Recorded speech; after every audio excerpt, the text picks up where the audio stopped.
Hello there, fellow crafters. Welcome to our cozy corner of creativity. Today, we're embarking on a delightful journey into the world of crochet. And our very first stop is the foundational stitch that unlocks so many beautiful projects, the single crochet. If you've ever admired a handmade scarf, a cozy blanket, or a charming amigurumi toy and thought, I wish I could do that, then you're in the perfect place. We're going to break down the single crochet stitch, step by step, making it accessible and enjoyable for absolute beginners. Before we even touch our hook and yarn, let's talk about what makes the single crochet so special. It's the shortest and most basic crochet stitch, but don't let its simplicity fool you. It creates a dense, sturdy fabric that's perfect for a wide range of items. Think of it as the building block of your crochet adventures. Mastering this stitch will give you the confidence to tackle more complex patterns and bring your creative visions to life. Our journey today begins with the very first step in almost every crochet project, the chain. The chain stitch, often abbreviated as chi, is the foundation upon which your entire creation will be built. It's like laying the first row of bricks for a house. Without a solid foundation, nothing else can stand, so let's get our materials ready. For beginners, need a crochet hook and some yarn. I recommend a medium weight yarn, often labeled as worsted weight or Aran weight, and a hook that corresponds to it, usually around a size H, 5mm, or I, 5.5mm. These are easy to handle and allow you to see your stitches clearly as you learn. To begin, we need to create a slip knot. This is the knot that will go onto your crochet hook. There are a few ways to do this, but a common and easy method is to make a loop with your yarn, leaving a tail of about 6 inches. Then reach through the loop with your fingers. Grab the working yarn, the yarn attached to the ball, and pull it through the loop. Tighten it gently and you'll have a slip knot. Now slide this slip knot onto your crochet hook. With the slip knot on your hook, we're ready to make our first chain stitch. This is where the magic starts. We'll be using a technique called yarn over. To do this, take the yarn that's attached to your ball and bring it over your hook, from back to front. You'll see the yarn wrap around the hook. Now with the yarn draped over your hook, use the hook itself to catch that yarn. You can do this by gently pulling the hook downwards, scooping up the yarn. Once you've caught the yarn with your hook, you need to pull it through the loop that's already on your hook. This is the chain stitch. You've just made your first chain. Let's do that again. Yarn over. Bring the yarn over your hook from back to front. Then, use your hook to catch that yarn and pull it through the loop that's on your hook. And there you have it, your second chain stitch. Continue this process, making chain stitches one after another.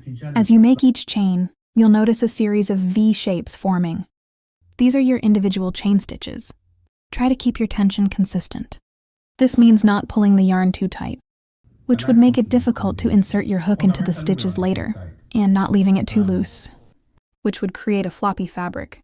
It takes a little practice to find that sweet spot, and that's perfectly okay. When you're making chains, you'll be working with the loop that's on your hook. Each time you complete a yarn over and pull through, you create a new loop on your hook. The loop that was there before is the one you're pulling through. Let's count our chains as we go. This is important because the number of chains of your project. For our practice today, let's aim to make a chain of, say, 15 stitches. So you'll repeat the yarn over, pull through motion 15 times. Don't worry if they're not perfectly uniform at first. The goal is to get comfortable with the motion and the feel of the yarn and hook. As you practice, you might find that some chains are a little tighter than others. That's completely normal. The key is to keep going and to observe how the yarn behaves. You'll start to develop a feel for the right amount of tension. Once you've made your desired number of chains, you'll have a nice little foundation row. This chain is often referred to as the foundation chain. It's the starting point for your first row of single crochet stitches. The beauty of learning to crochet is that it's a skill that builds upon itself. By mastering the chain stitch, you've already taken a significant step.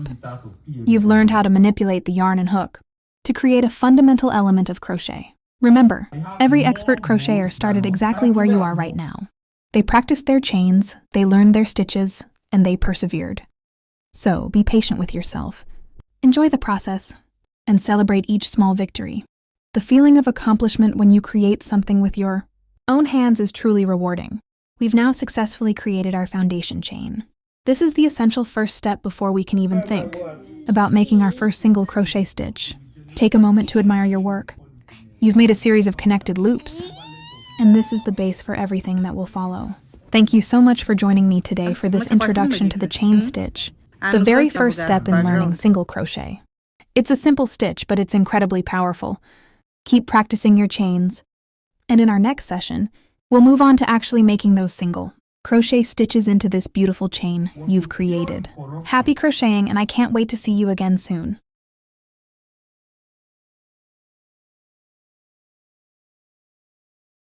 Up to 60%.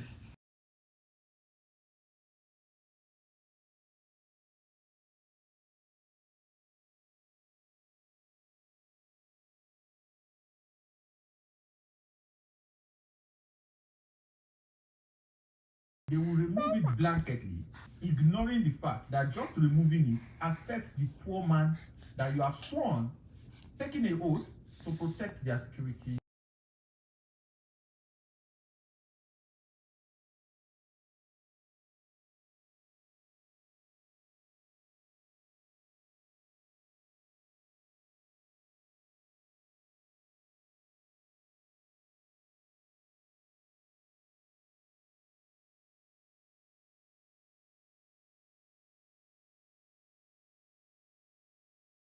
Of some of the things he was saying. This same Tinubu administration had protested